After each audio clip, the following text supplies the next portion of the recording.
Jennifer Yepes, que nos va a hablar sobre un tema muy importante acerca de la diabetes tipo 2 y la obesidad infantil. Cuéntanos, Belén.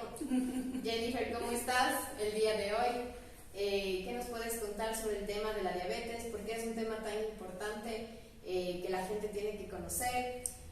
Cuéntanos un poco más sobre la prevalencia, la incidencia, la mortalidad de la diabetes tipo 2. Listo, mucho gusto con todos. Mi nombre es Jennifer Yepes, soy nutricionista graduada de la Universidad Católica. Tengo mi consultorio, doy consulta privada, también trabajo en otros consultorios. En realidad, de por sí ya teníamos bastante problema de lo que es sobrepeso y obesidad en el país. La problemática se complicó aún más con el efecto de la pandemia. Hay que tomar en cuenta que en realidad bastantes adultos, niños, debido a la pandemia, obviamente estuvieron encerrados. Y obviamente, como todos, ¿qué es lo que empezaron a hacer por el estrés, la ansiedad, la preocupación? Empezamos a comer. Entonces, desde ahí también fue como que de por sí ya teníamos una problemática previamente y se complicó aún más con la pandemia. Debemos entender que existe la diabetes tipo 1, existe la diabetes tipo 2, la diabetes gestacional.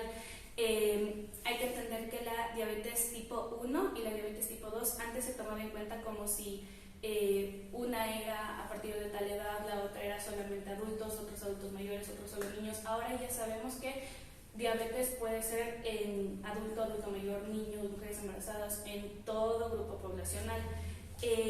La diabetes es un problema en sí por la acumulación de azúcar en sangre. La diabetes tipo 2 es un problema en sí ya por la hormona de la insulina, que prácticamente tenemos más carga de hormona de la insulina, la misma que ya no lleve el azúcar correctamente hacia la sangre. ¿Qué es lo que puede provocar? Se acumula más sangre. Si es que yo tengo una acumulación de sangre en exceso, se va a dar una diabetes. Hay que entender que la diabetes tipo 2 no es una enfermedad que se da de golpe. Hay bastante tiempo, hay un transcurso súper largo para que se dé la diabetes tipo 2. Entonces, obviamente, ¿cuáles son los factores de riesgo? El principal que siempre se va a dar es la obesidad y el sobrepeso.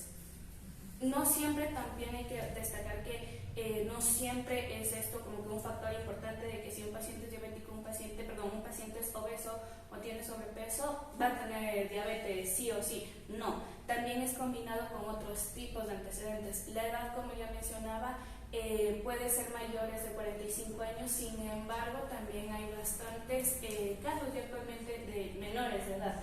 Hay que tomar también en cuenta que en la adolescencia, debido a las hormonas de crecimiento, ciertos adolescentes, ciertos niños presentan ya este problema de ser insulinodependientes. Entonces, también se toma en cuenta ciertos factores genéticos, también se debe tomar en cuenta herencia, si es que un papá, mamá, abuelita, hermana tiene diabetes tipo 2, sí, se corre un más el riesgo si es que yo no tengo una correcta alimentación. También la falta de actividad física. La falta de actividad física también es un predominante importante para esta enfermedad. Justo como lo mencionaba al inicio, con la pandemia muchos de nosotros no hacíamos actividad física, quedábamos encerrados en casa. Entonces, si de por sí ya tenían este problema de que yo ya estaba con un peso extra, por así decirlo, más la mala alimentación y combinada con la inactividad física, se complican aún más estos problemas. También se toma en cuenta, hay ciertas evidencias que lo toman en cuenta a la etnia, que se toma en cuenta la raza negra, la raza también indígena, que supuestamente tienen más probabilidad que la raza blanca. También en mujeres se ha visto casos de tiene un antecedente como el síndrome de ovario poliquístico, de por sí por la falla hormonal que se tiene. Entonces son todo este conjunto de problemas, por así decirlo, que desencadenan aún más este problema de diabetes tipo 2. Lo que es, por ejemplo, los exámenes o lo que es para darnos cuenta, generalmente se toma en cuenta también rasgos físicos, signos físicos. Hay un signo físico que tanto en adultos como en niños es súper importante observar, que es la cantasis, que es literalmente una manchita oscura.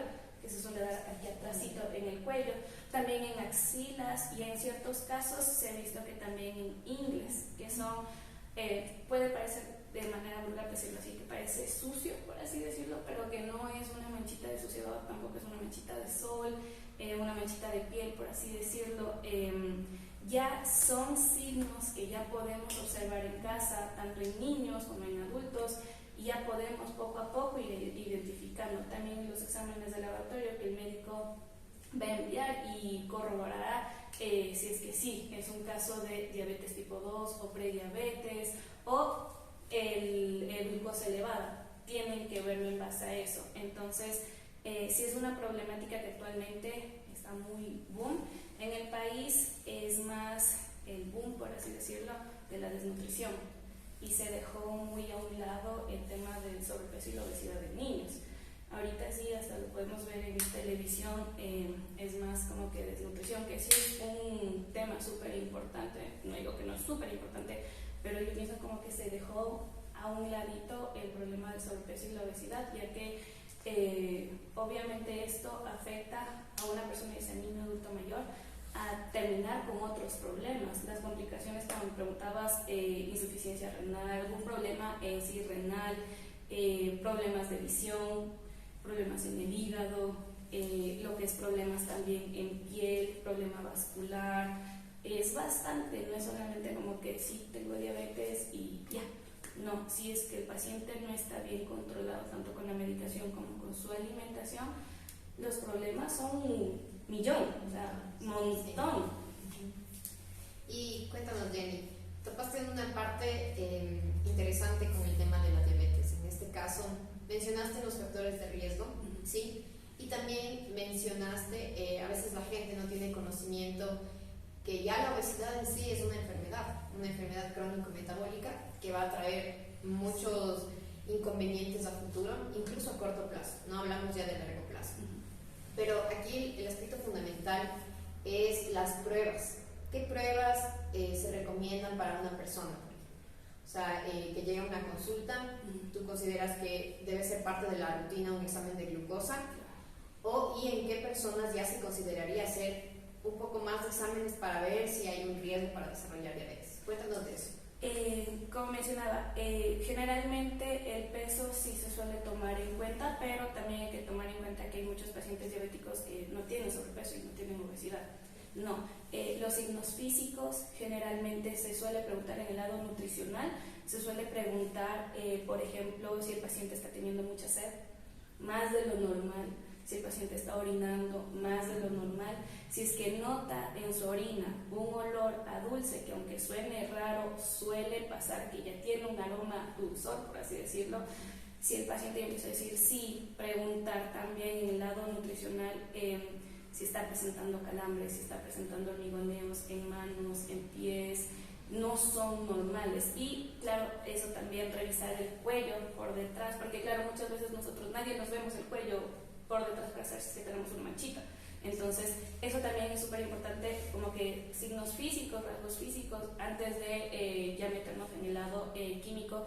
En el lado bioquímico, yo en lo personal, y creo que sí la mayoría, ya viendo estos signos o desde el inicio, no vi la manchita negra, no hay ninguna manchita negra, ciertas cositas no me está refiriendo, pero sí, deberíamos enviar un examen de sangre, sobre todo tomando en cuenta si es que ya me dice que tiene un antecedente. En los exámenes bioquímicos siempre está lo que es glucosa.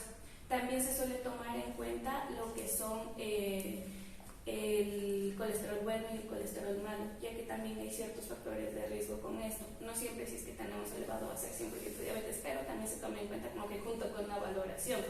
En el lado bioquímico, cuando ya se toma en cuenta lo que es los parámetros de glucosa, hay la glicosídica, hay también la postprandial, hay un liquidito que se suele tomar en el laboratorio, le suelen dar para saber cómo reacciona bebiendo este líquido dulce, cómo reacciona a la primera hora, a la segunda hora. Es un poquito tedioso, lo hacemos casi la mayoría en ayunas, en realidad todos en ayunas, y en base a estos exámenes, ya con los bioquímicos, ya con el peso y ya con los signos físicos, ya podemos dar un diagnóstico, ya eso lo hará el médico endocrinólogo, el médico en sí, y en el lado nutricional ya nos compete más bien todo lo que es el ámbito alimenticio, todo lo que es controlar, preguntar, hace actividad física, no hace actividad física, come en casa, no come en casa, qué es lo que comemos afuera, cuando comemos afuera, si es que no se da la posibilidad de,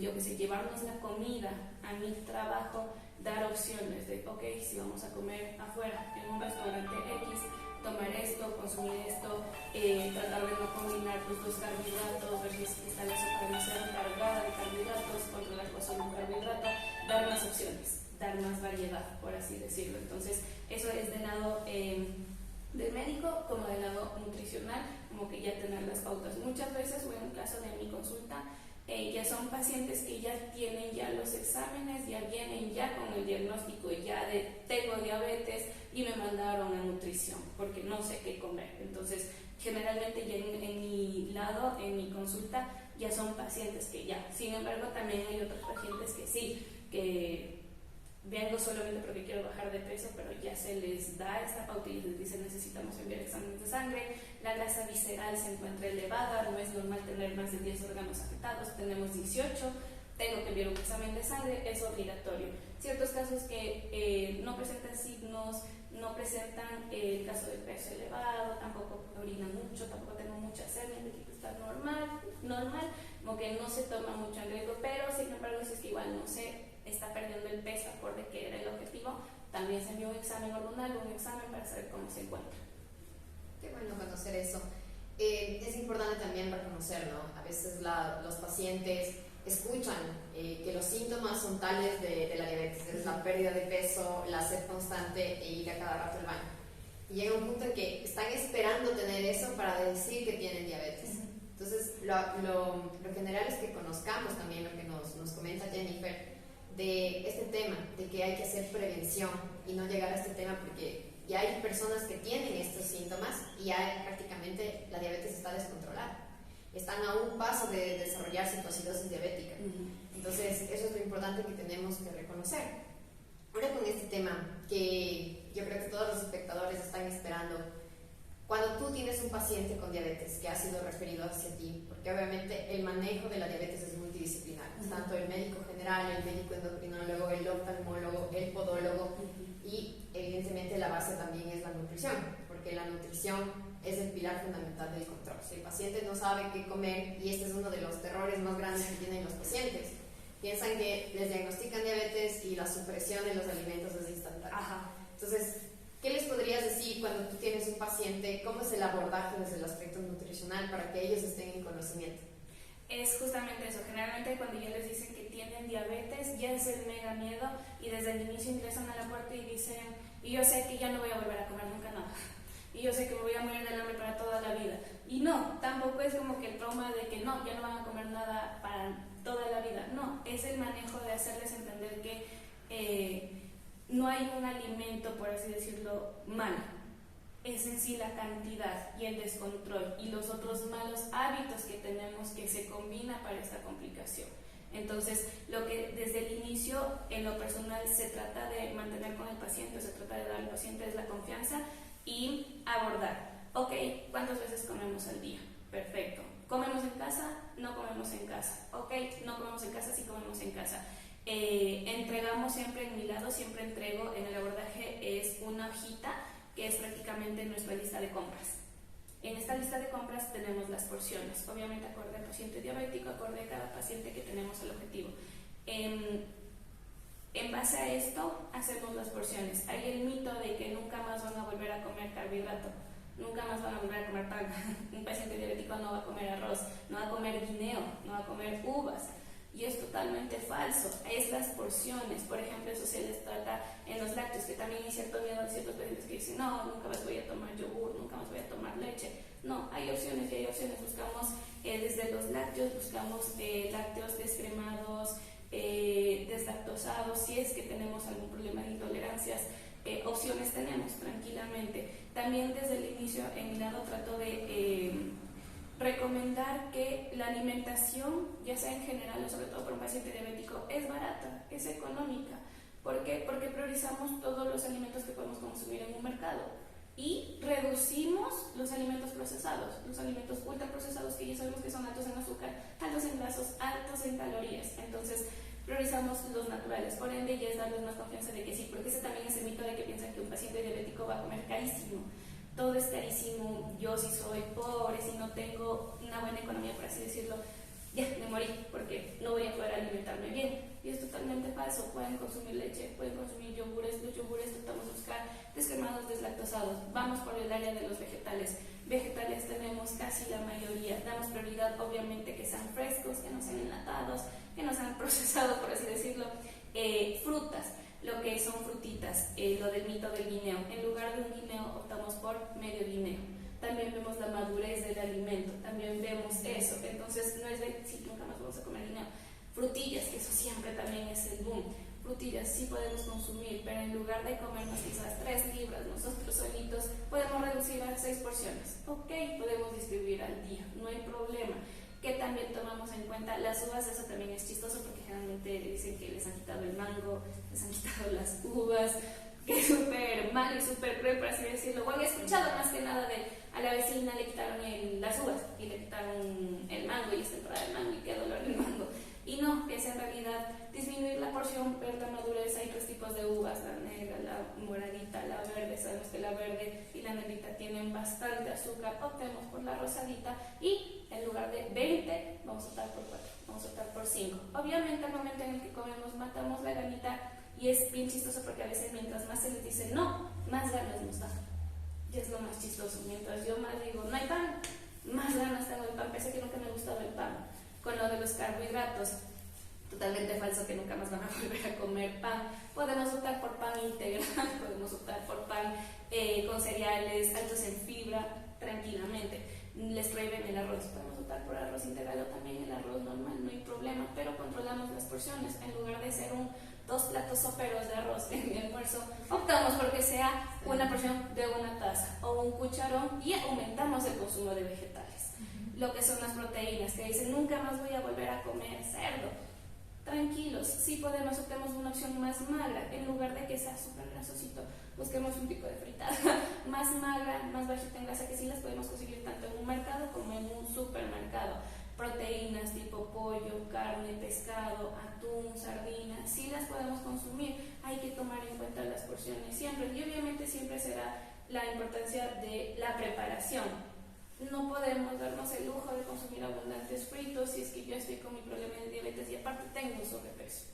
Pero optar por preparaciones al horno, al jugo, estofados, al vapor, a la plancha, tranquilamente lo podemos hacer. Entonces es más que nada tomar en cuenta ese abordaje en el lado como que más bien de la alimentación, de romper muchos mitos o muchos miedos que obvio es normal tenerlos, y planificar. Generalmente en la consulta siempre, y eso se trata de recomendar, que el plan de alimentación en un paciente diabético sea personalizado, sea individualizado, en base a sus gustos, en base a su economía, en base a lo que está acostumbrado a consumir. Lo que mencionaba, si consume afuera sus comidas, darles opciones, poner ahí mismo en el menú de, ok, si vamos a almorzar y estamos acostumbrados a consumir el sancocho con el arroz más el pollo frito, bajemos un poquito, vamos a consumir una sopita, claro, sí podemos consumirla, pero tomemos en cuenta la carga de carbohidratos. Y luego vamos con el segundo, vamos a reducir un poco más la carga de carbohidratos, aumentemos, pidámosle a la vecina del restaurante que nos aporte más vegetales, que me dé más vegetales, más ensaladita. Y la preparación, en lugar de frito, pedirse ahí otra opción al jugo, al horno, ok, lo puedo consumir. Que si son estos mitos o estos miedos que suelen tener, sobre todo cuando ya les diagnostican que tienen diabetes y que tienen que venir a la cruel de la nutricionista que les va a matar del hambre, y es totalmente falso. Un paciente diabético puede tranquilamente consumir variedad de alimentos, no sufrir y no morir del hambre, y tampoco tomar en cuenta que va a ser carísimo o costoso su alimentación. Esto es muy importante porque los pacientes, cuando son diagnosticados, lo primero que esperan es el consejo de la vecina. ¿Qué temas tener que comer? A ella le restringieron ciertos tipos de alimentos, entonces yo también tengo que restringirme. Entonces, por eso lo ideal es que los pacientes acudan a los especialistas que necesitan para que su manejo sea adecuado en este tema de la diabetes y evitar complicaciones. Entonces, el manejo nutricional es fundamental en el tratamiento. Si un paciente no es guiado con un nutricionista, tentativamente va a seguir teniendo complicaciones. No sabe manejar el tema Es importante topar un tema que existen también las semaforizaciones de los alimentos, ¿no es cierto? Es un proyecto que desarrollaron rojo, amarillo, verde. ¿Tú qué les podrías decir en el tema de cuando ven un alimento y ven la etiqueta y está justo la semaforización? ¿Qué significa esa semaforización para que ellos se puedan guiar por ese tema? La semaforización, muchas veces yo sí trato de recomendar que sí, me sirve como guía para un paciente diabético o en sí para una persona en general, me sirve como guía, pero yo siempre trato de decir que no está bien hecho muchas veces el semáforo. Entonces, aparte de guiarnos por el semáforo, también es necesario en un paciente diabético guiarse por la carga de azúcar que tiene la golosina, por así decirlo, el chocolate. Porque sí, a veces solamente se van por el lado del semáforo y si tienen azúcar bajo en azúcar ya me lo llevo, punto. No, primera recomendación es fijarnos en el semáforo. Ok, segunda recomendación, vamos a ver la carga de azúcar. Si tiene cuánta carga, leer en base a las porciones, porque en los chocolates pasa muchas veces eso, que en la misma etiqueta o en galletas de dulce, que dice que en base a una porción tiene 12 gramos de azúcar, pero es en base muchas veces a una galleta. Y si es que yo me comí 8, multipliquen. Entonces, yo siempre tomo en cuenta que es fijarnos en el semáforo, pero tomar en cuenta que el semáforo muchas veces no está bien hecho. Marcas light no son light y no son saludables. Una marca de leche puede ser alta en grasa, media en azúcar y baja en sal, pero no quiere decir que puedo darle una gaseosa light a un niño de 3 años en lugar de un vaso de leche. No, entonces, primer error muchas veces es confiarse en el semáforo. No se confíen en el semáforo. Vamos a guiarnos, pero pasemos a ver la cantidad de azúcar que tiene. Y en último lugar, yo recomiendo que a la hora de hacer compras, fijarnos en el primer ingrediente.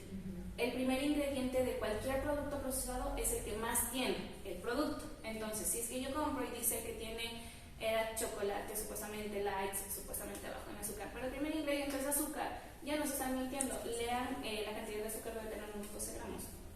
Entonces, yo siempre digo, fijarnos en el semáforo sí, pero no basarnos solo en eso. Vamos a la carga de azúcar y luego de que vemos la carga de azúcar vamos a ver los ingredientes. Muchas veces sí, yo trato de recomendar a mis pacientes que si ven un producto que tiene más de 5 ingredientes, no lo compren. Tratemos de evitar también esa carga hormonal, tratemos de cargar también esa carga de preservantes, aditivos que pueden también complicar aún más la enfermedad o dar pauta a otra enfermedad, por así decirlo. Entonces, yo sí trato de recomendar que nos fijemos que tenga menos de 5 ingredientes. Si tiene menos de 5 ingredientes va a ser hasta más económico y va a ser hasta más barato, por así decirlo, y más saludable. Entonces, esas son mis 3 pautas y siempre que vayamos a hacer compras, no vayamos a hacer compras con el estómago vacío. Recomendación importante, y eso es en general, tanto para un paciente diabético, porque el diabético como un sin diabetes va a tener hambre. Entonces, siempre es importante al final decirles que si vamos a hacer compras, no vayamos con el estómago vacío. Porque en verdad, si es que yo tengo el estómago vacío y así a mí no me gustan, digamos, los chocolates, pero yo veo un pan de chocolate calientito, lo voy a consumir, lo voy a comprar y me lo voy a comer en el carro o me lo voy a comer en el camino. Entonces, eso siempre también se toma en cuenta en general, pero también sobre todo para un paciente diabético que puede tener los picos de apetito más elevados que un paciente sin diabetes. Entonces, para mí estas son las pautas como para previamente hacer las compras, tomemos en cuenta esto. Importante, dentro del manejo, como tú lo dices, el paciente con diabetes tiene que saber leer etiquetas nutricionales. Hasta eso. ¿Existe alguna recomendación en el tema de carbohidratos totales al leer una etiqueta nutricional? Claro que sí, en la carga de carbohidratos, porque también eso muchas veces se confían y solo veo grasas, a veces solo se fijan en grasa, ya ni siquiera se fijan en carbohidratos ni azúcar. Ver si es que ya tiene una carga de carbohidratos, recuerden que esto también se convierte en azúcar. No es solo el azúcar como tal, el azúcar como tal es la carga que le pusieron, pero también se toma en cuenta la carga de carbohidratos. Entonces, leer, que es importante siempre, leer en sí todo, no nos fijamos solo con el azúcar, fijémonos en todo. Cuánto de grasita tiene, cuánto de azúcar tiene, porque sí, no va a ser tan saludable si es que es súper alto en grasa, y sí, tiene baja carga de azúcar, baja carga de carbohidratos, pero yo sigo con sobrepeso y estoy eligiendo un producto que es alto en grasa. Voy a tener un desbalance al final, y esto también complica más enfermedades que se vienen de la mano con la diabetes. Entonces, sí es importante tomar en cuenta carbohidratos, azúcar, grasa, leer los ingredientes y fijarnos en sí como que el etiquetado, ya se van a dar cuenta que muchas veces lo que dice bajo en sal o medio en azúcar, perdón, no siempre es real, no siempre es 100% de que no saben tener azúcar, por ahí saben tener 3 gramos de azúcar, 5 gramos de azúcar, que sí pueden complicar a un paciente. por así decirlo, si es que lo empiezan a consumir muy seguido, porque se confiaron que el producto decía sin azúcar o medio en azúcar. Se confían porque tiene carbohidrato y si tiene azúcar. Entonces, exactamente, ese es con el tema de los productos light. Entonces hay que tener bastante cuidado con esto y tomar las recomendaciones que nos dice Jennifer, nuestra nutricionista que nos acompaña el día de hoy. Ahora, en el tema del examen, de la valoración nutricional como tal, en este caso ya del examen físico de un paciente con diabetes, tengo entendido que hay diferentes índices que el nutricionista maneja para saber si hay daño, como tú dices, la grasa visceral, la grasa muscular y el tema también del índice de masa corporal. Entonces, en este tema, ¿cómo le manejas dentro de tu consulta médica? Deben tomar en cuenta que antes se utilizaba el IMC, el índice de masa corporal, para decir si una persona era obesa, con sobrepeso, baja en peso, delgada, muy delgada.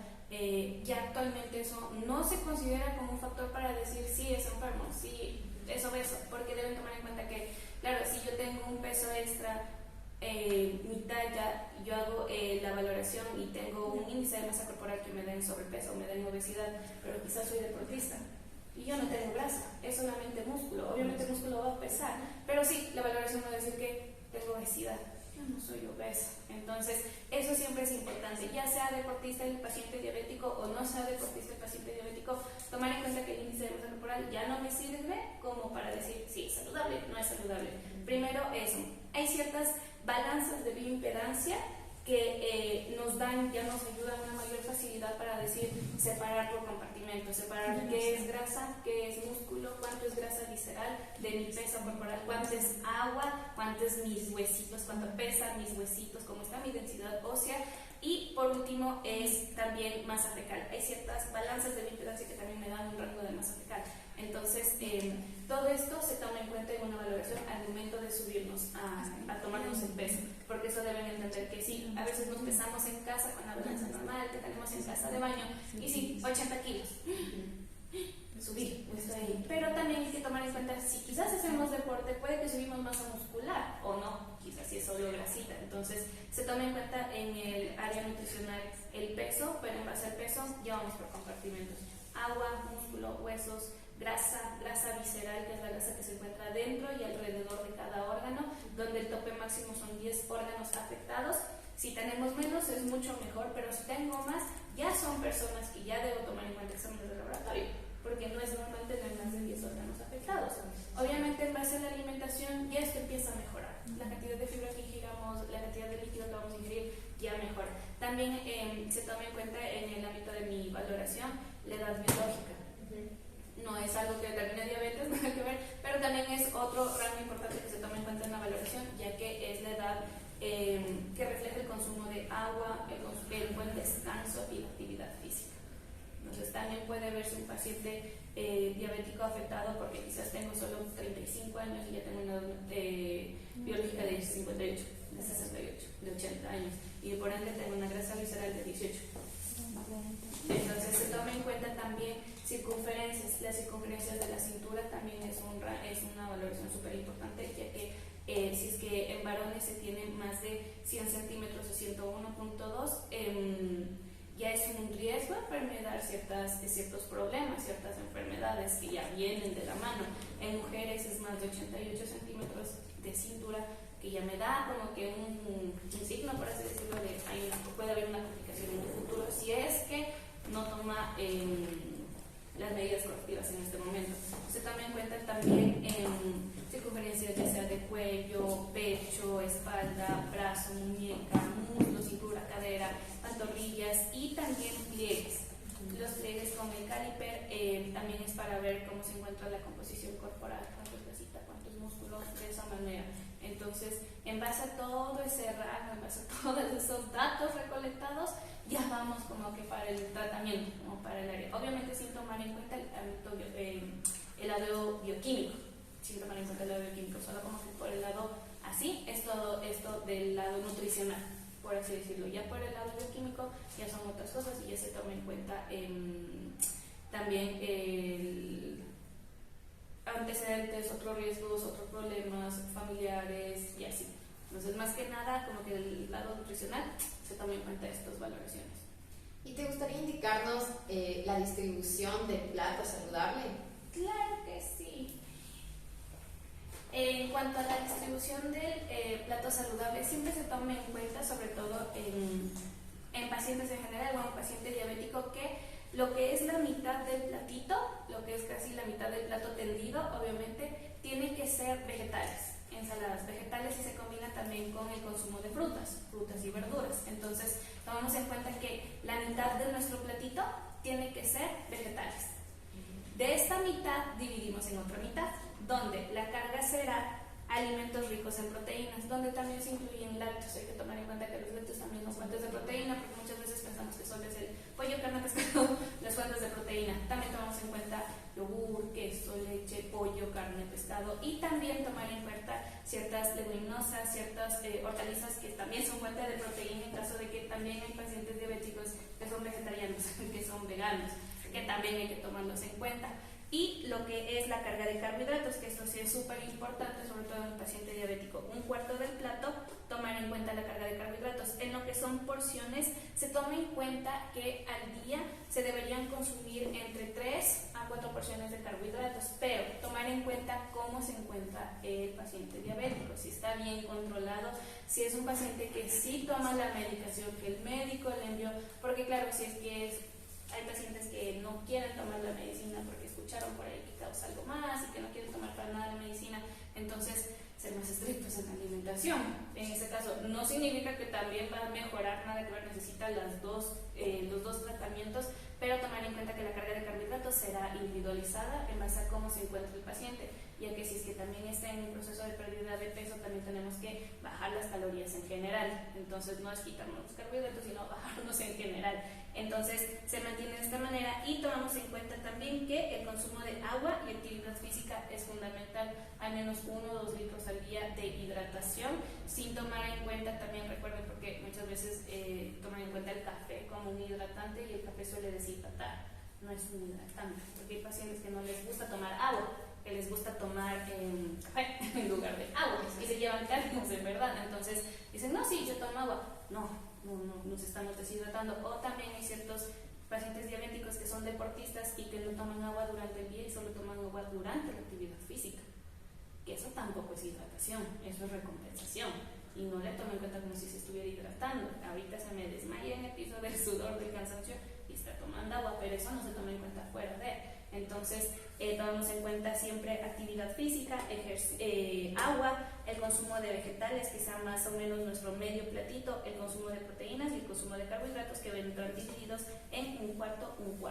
Más o menos esto es como que la distribución de nuestro platito que deberíamos consumir. Obviamente, repito, dependerá de cómo se encuentren. Si es que el médico le envió bajar de peso, se reducirán ciertas porciones porque nos enviaron a bajar de peso. O en caso de es un diabético deportista que quiere aumentar masa muscular y que se aumentarán más porciones, pero esto siempre será individualizado.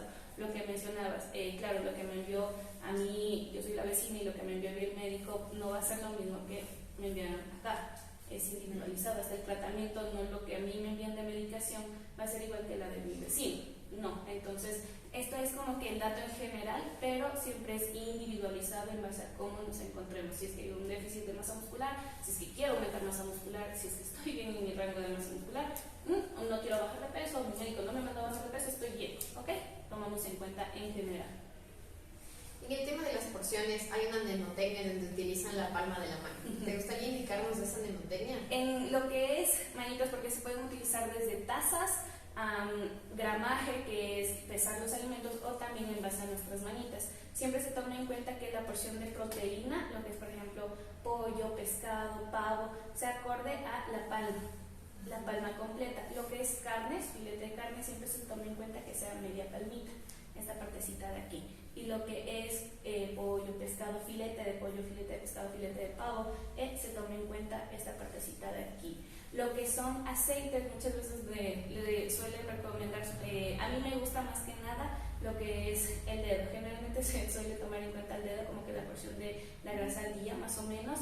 Tomar en cuenta también, dependerá mucho la recomendación del profesional. Hay ciertos profesionales, ciertos nutricionistas que en lo que es queso, suele recomendar eso, solo un pedacito, una cajetilla del tamaño de un fósforo. Es bien complicado, ahí dependerá. Yo en lo personal suelo recomendar que la porción de queso suele ser del tamaño de los 4 dedos. Es la porción desde aquí, el quesito. Obviamente, dependiendo de cómo nos encontremos en un queso bajo en grasa, un queso deslactosado, descremado, un queso alto en proteína, dependerá de cómo, pero el queso en general se lo mide desde aquí hasta acá, el largo de nuestros 4 dedos, y el grosor muchas veces será de nuestro dedo pequeño. Ustedes se podrán dar cuenta que depende de nuestro tamaño. Si yo mido un 80, mi mano obviamente será más grande. Su porción no me va a servir, yo no me voy a llenar porque es muy pequeña. Por eso tomamos en cuenta las manitos, porque es en base a mi cuerpo, en base a mi contextura, en base a mi tamaño. Lo que son carbohidratos se suele tomar en cuenta el puñito, nuestro puñito. El tamaño es de nuestro puñito. Muchas veces sí suelen sentir los pacientes que el tamaño del puño es muy poco, es muy pobre. Ahí utilizamos las tazas, media taza de 250 ml. Ahí es una porción, porque sí, yo también quizás tengo manos chiquitas y yo me veo que esta es mi porción de arroz. Exacto. Es muy poco, yo sé, y me van a decir, no sé, es demasiado poco. Entonces, cuando notamos como que sí, no me está beneficiando, ok, tomamos en cuenta media taza. A veces es visual. Mientras vemos un poquito más amplio, lo vemos más, pero no está. Es lo mismo que un plato variado y un plato colorido. Si yo veo un plato que solo tiene arroz y el pollo ahí no tiene nada de color, algo son pálidos, como son blancos, no me sirve. Entonces tomar en cuenta siempre eso también, tanto en las porciones ya sean de manitos, ya sean en las porciones de el plato tendido, ya sean en tazas, tomar en cuenta siempre variedad, proteína, carbohidrato, grasas obviamente, grasas buenas, consideradas buenas. Recuerden que es aceite de oliva, aguacate, frutos secos, nueces, maní, almendras, son también frutos secos que son grasas saludables, que no son grasas malas, por así decirlo. Las grasas malas se consideran ya las grasas saturadas, mantecas, mantequillas, el aceite en sí frito, ya se considera eso como que no es una grasa saludable. Exacto. Antes de pasar del tema del plato, es importante, ¿no? Topamos ciertos definiciones que la gente a veces se confunde, el tema de los carbohidratos y las proteínas. Por eso a veces tienen miedo de qué pueden comer, qué no pueden comer, porque no saben lo que es un carbohidrato y piensan que solo el arroz es carbohidrato. Entonces, no sé si nos puedes hacer un poco más amplio el tema de cuáles son los alimentos que son considerados carbohidratos y obviamente cuáles son los alimentos que son considerados proteínas también, para que ellos tengan ese conocimiento. Lo que es carbohidratos también deben tomar en cuenta que las frutas también se consideran carbohidratos. Entonces, en sí, yo sé que los carbohidratos más que nada tienen la idea de que solo el pan y el arroz. Ciertos vegetales también son carbohidratos. Lo que es, por ejemplo, el choclo. Muchas veces piensan que es un vegetal. Lo que es, por ejemplo, los chochos. Muchas veces piensan que es un vegetal.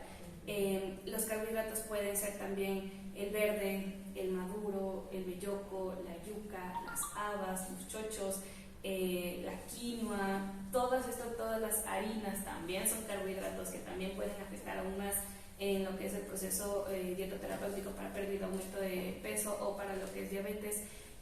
Tomar en cuenta que estos son carbohidratos, granos también, se toman en cuenta como carbohidratos, ya sea el frijol, menestra, lentejas, todo esto también se toman en cuenta.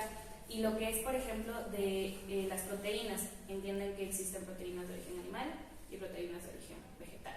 Las proteínas de origen animal, pollo, carne, pescado, atún, sardinas, también el cerdo, el pavito. También tomar en cuenta que las proteínas de origen vegetal pueden ser los champiñones, las setas, que a veces también lo piensan que es solamente un vegetal, los champiñones, pero son fuentes de proteína. Ciertos vegetales también ahí entran las leguminosas, los granos también son fuentes de proteína, que también hay que tomar en cuenta, y más que nada que un profesional, acorde a cómo nos encontremos, cómo se encuentra el paciente diabético, pueda distribuirlo todos los grupos de alimentos en un solo plato. Entonces, sí, es el típico que solo pensamos que el pollo es proteína, los huevos son también fuente de proteína, el queso es fuente de proteína, la leche, el yogur es fuente de proteína, que también podemos tomar en cuenta. Obviamente, si el paciente diabético está descontrolado, quizás está eliminando bastante proteína por su orina, hay que tomar en cuenta también la carga de proteínas que tiene, y eso será valorado por su médico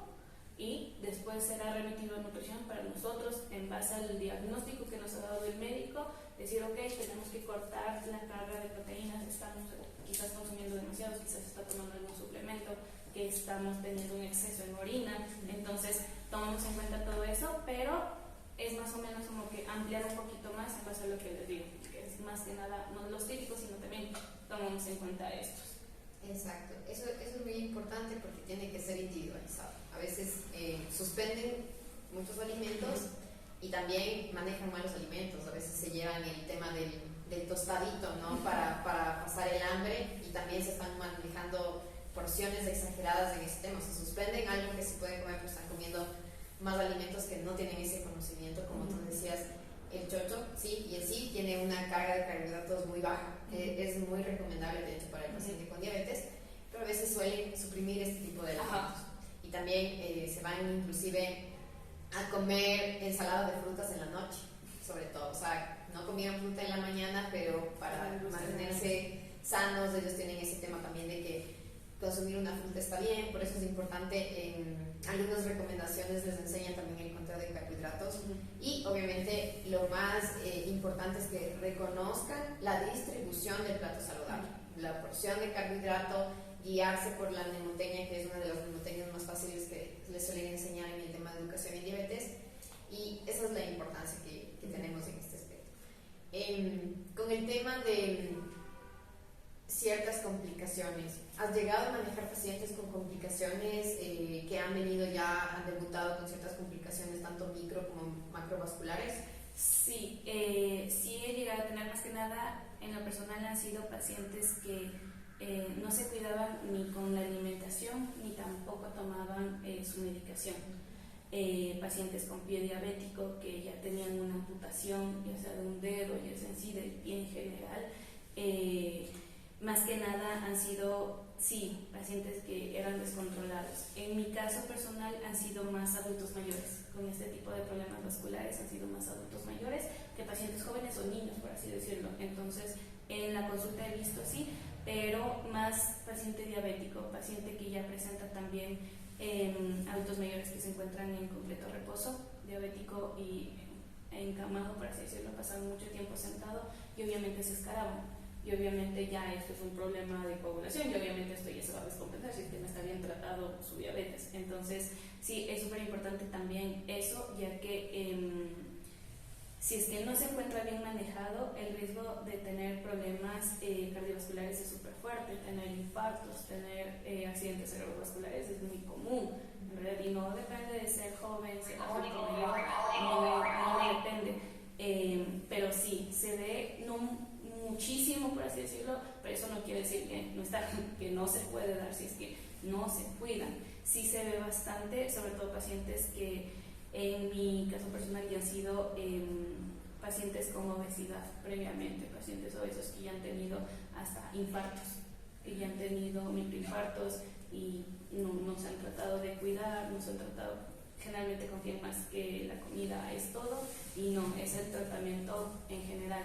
O también sí, pacientes adultos mayores que se han cortado mal las uñas y han terminado teniendo este problema, honestamente, que eso es lo que mencionabas al inicio, es un trabajo en conjunto, va desde lo que es el podólogo, nutricionista, el médico, el endocrinólogo, también en casos de niños es odontólogo, también tiene que estar ahí pendiente con los controles cada 6 meses, porque en verdad es súper fuerte. También niños que tienen un problema de diabetes y claro, se preocupan más en lo que es alimentación, obviamente médicos sí, pero se descuidan un poquito de lo que es dientes, lo que es acumulación de caries, lo que es en verdad la descalcificación tanto de sus huesitos como de sus dientes. Entonces sí he tenido estos casos y sí son complicaciones desde la ceguera hasta complicaciones que quizás lo podemos decir como que son chiquitas, como que tener un vasito sanguíneo mal,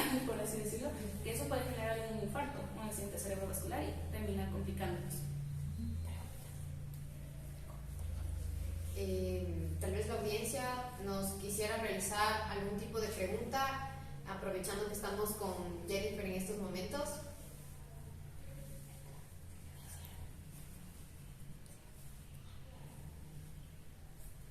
Bueno, Jennifer, mientras vemos en las redes sociales y nos hacen algún tipo de preguntas sobre este tema tan importante. Para complementar un punto, ¿no? O sea, la gente tiene que saber que el manejo es multidisciplinario. Está a nivel el médico general quien hace el diagnóstico. Probablemente tenga que ese médico general, si es que el paciente está descontrolado, descompensado, hacer una referencia hacia el endocrinólogo también, o de primera mano ya ser manejado como endocrinólogo. Y también reconocer, ¿no?, que el paciente tiene que estar en conocimiento, porque algo de lo que yo considero que un paciente que no tiene educación en diabetes no va a poder manejar su enfermedad crónica, porque esto le va a acompañar de por vida, y obviamente es una situación de que se puede manejar, tener control y evitar complicaciones a futuro. Entonces, lo importante, por ejemplo, con el tema de la educación en diabetes, ¿cómo te ha ido con los pacientes cuando tú manejas este ítem tan relevante? O sea, ¿te han llegado pacientes que no conocen lo que es una hemoglobina glicosilada, no conocen cuáles son sus valores de glucosa en ayunas ni de glucosa postprandial? Porque aquí, ¿cuál es el hecho? El manejo del glucocheck. El miedo, obviamente salen del consultorio y el médico les dice, ustedes tienen que comprar el glucocheck y pincharse tantas veces al día. Tú, como nutricionista, ¿cuál es tu recomendación? Y en ciertos tipos de pacientes, ¿no? Tenemos el paciente que puede estar ya descompensado y tenemos el paciente que está aún en una fase de control, y hasta qué punto tienen que pincharse, porque este tema del pinchamiento de los deditos, también hay mitos, ¿no? Dicen que se les va a dañar las fibras nerviosas de los dedos. Entonces, y bueno, es un tema que va de la mano también del seguimiento, manejan un diario, pero hasta qué punto esto les acompaña de por vida, o en qué caso sí es un control constante del pinchacito, o también no es un tema constante, pero para hacer ciertos controles dentro de la consulta nutricional. ¿A ti en qué aspecto eso te permite manejar que ese paciente va a tener un control? El diario es súper importante. El diario sí es súper importante que el paciente lo mantenga. Al inicio, el propio médico suele recomendar que sea en ayunas, después del desayuno y antes de cenar y después de cenar. Suele recomendar. Sí es algo que yo sí suelo recomendar, que así como la diabetes es algo para toda la vida, esto será un manejo para toda la vida, honestamente.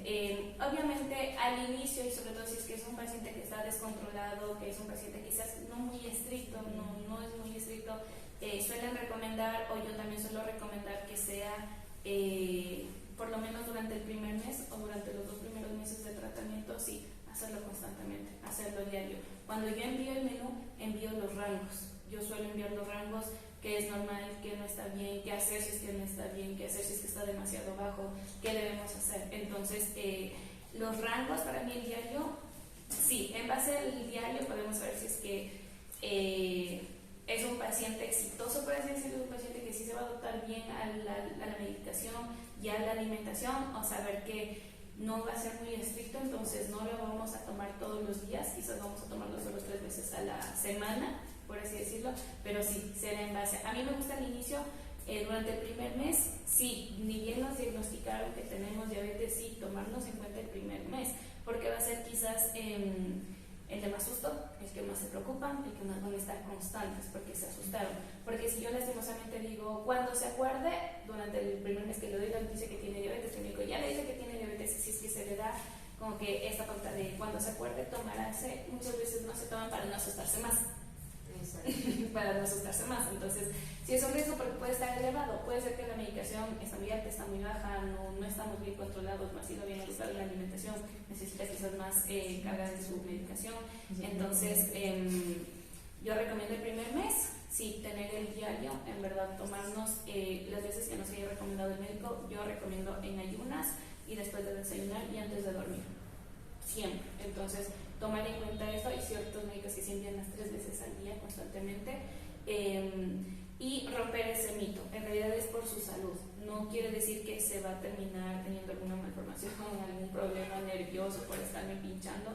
También tomar en cuenta, porque claro, no lo conocen, no lo han visto, entonces si piensan que es de mega pinchazo, hay personas que tienen miedo a las agujas, y tener que todos los días va a ser complicado. Entonces, hacerle entender que es una enfermedad que la van a tener para toda la vida y por ende este control lo van a tener que hacer. Es lo que suele ser las recomendaciones de los médicos. Generalmente recomiendan, una vez que ya estamos bien manejados, los controles cada 3 meses, cada 6 meses. En el área de lo que es nutrición se recomienda al inicio, sí, durante el primer mes, por lo menos dos primeros meses estar constantes de cada mes o cada 2 semanas, ver cómo está evolucionando, también ver los diarios, ver por qué se subió, por qué el lunes pasó esto, si el martes estábamos bien. Afecta también emocionalmente bastante, es otro dato también importante que a mí sí me gusta manejar, que es si es que sentimos que es demasiada la presión, también tomar en cuenta el profesional psicológico, el profesional psicólogo. En niños sobre todo, sí es súper importante que el psicólogo esté de la mano, porque sí les asustan con que es una enfermedad, sí es una enfermedad, claro que sí, pero también afecta depresión y ansiedad. Entonces van a comer más, pueden comer menos, se complica más lo que es el área de nutrición, si es que no está bien manejado con lo que es su cerebro, con lo que es en sí sus sentimientos, por así decirlo. Entonces, yo los controles sí suelo recomendar para lo que es nutrición cada mes, por lo menos durante los primeros 3 meses, hasta adaptarnos bien, entender bien, y de ahí sí, cada 6 meses o un control 2 veces en el año, 1 vez al año, sí. Lo que sea en el ámbito del médico, lo que le recomienden, súper bien. En mi lado sí es mantenernos el cuadernito, si es que se puede, en verdad, no hacerlo ya en un futuro, yo que sé, pasó el primer año de mi diagnóstico, no hacerlo todos los días, obviamente, pero por lo menos hacerlo 2-3 veces por semana. Yo suelo recomendar hacerlo después de alguna fiesta, algo que hayamos tenido, porque claro, no es que sea uno privado de nunca más salir a una fiesta, una reunión familiar, un cumpleaños. Entonces tomar en cuenta eso también de, sí, ya pasó un año de lo que fui diagnosticada, pero ya no me estoy midiendo, ya me olvidé de medir. Al menos tomar en cuenta que sea, si voy a una fiesta y comí, quizás ingerí alcohol, quizás pastel o alguna golosina, llegar a casa y también tomarnos antes de la fiesta y regresar y tomarnos después de la fiesta, tomarnos también una noche para ver, y al día siguiente tienen que estar constantemente revisando cómo estamos reaccionando. Yo sé que quizás ya pasó un año y ya no se toman todos los días como al inicio de la preocupación, pero esto sí es importante también decirles como que no botar el diario, tener los datos que el médico quizás nos ha dado, cuánto es presión alta, también tomar en cuenta si es que tenemos en casa, pero exacto. Esto sí, yo en este tipo, cuando ya ha pasado bastante tiempo, sí suelo recomendar eso, porque se les olvida.